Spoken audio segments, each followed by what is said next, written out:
Great, Fred. Now, I'd like to go over some general things that you said in the last couple of minutes here. If a person wanted to be able to know how to go on their own journey, and let's say they're not as efficient as maybe you might be, can you speak to how someone might understand making good choices as an individual based on what's going on for them in the way how you talked about what was the most important thing you looked at, which was, you know, the belief system that you feel everyone is powered by, all right? And how does the individual kind of understand that process? Maybe speak about quieting the mind, you know, how people are exhausted just by their own lifestyle. Well, if you look around in the world today, and everybody has to have some kind of a belief system. I don't believe anybody could, I don't think we could exist without having a belief system. I mean, most people, a lot of people either believe in themselves or they believe in some kind of information out there that they're using to work off, you know. So, and of course, there's all kinds of different spiritual beliefs out there. I mean, the spiritual realm is a very, very real place. A lot of people just, you know, can't acknowledge that. But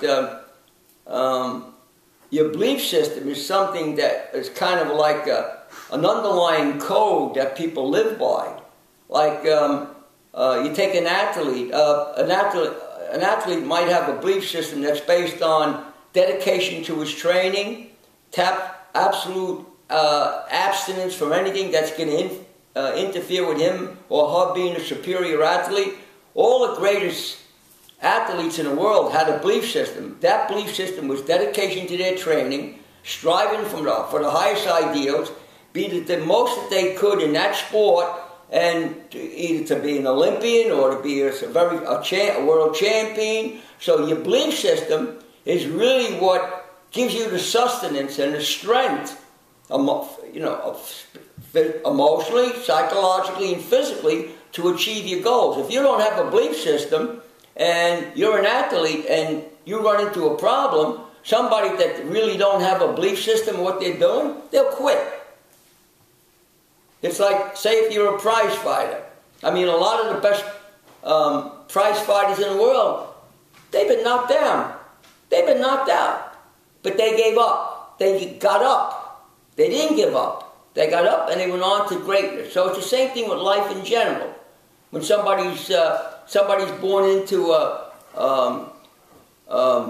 poor situation, some kind of a minority group, or somebody that doesn't have the money to educate themselves, they have the ability. I've seen plenty of people went out and worked their way through college, worked their way through school, how to go to work early, and help support a family. I did that.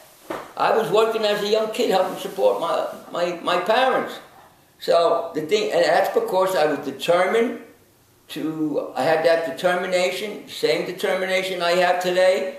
I don't look at myself today as if I was an 82-year-old guy, because I'm still working as if I have a future. Now, if I don't have a future, I'll find that out soon enough. But if I do have a future, I don't want to be wasting that future, you know. That's the key here. I mean, I could have thought that way 10 years ago. I had a lot of my friends, you know, they thought they had a future, unfortunately they didn't. So I'm living my life according to, you know, faith, you know, a belief system, which is very important. My belief system is, I believe in God. I want to be the most that I possibly can. I want to be a man of integrity. I want to live a clean life. That's why I'm living on a raw diet. I never contemplate eating anything else. Now, this is not for everybody. This might not be for, you know, I don't know what other people are doing. I don't know how many people really are living this kind of life. I know now a lot of people are eating raw foods, and it's great. Whether you're eating 40, 50, 60, 70%, it's very, very, very important. But and of course, you got the people out there say you can't do this. Well, maybe they can't. That's because maybe they didn't, you know, Maybe they were empowered by a belief system. And it takes, all I remember is for me to go through from being a 200-pound young guy that could deadlift over, forget what it was, over 625 pounds, to lose all that weight and my body weight come down. It took a lot of faith. It took a lot of, me believing what the outcome could be.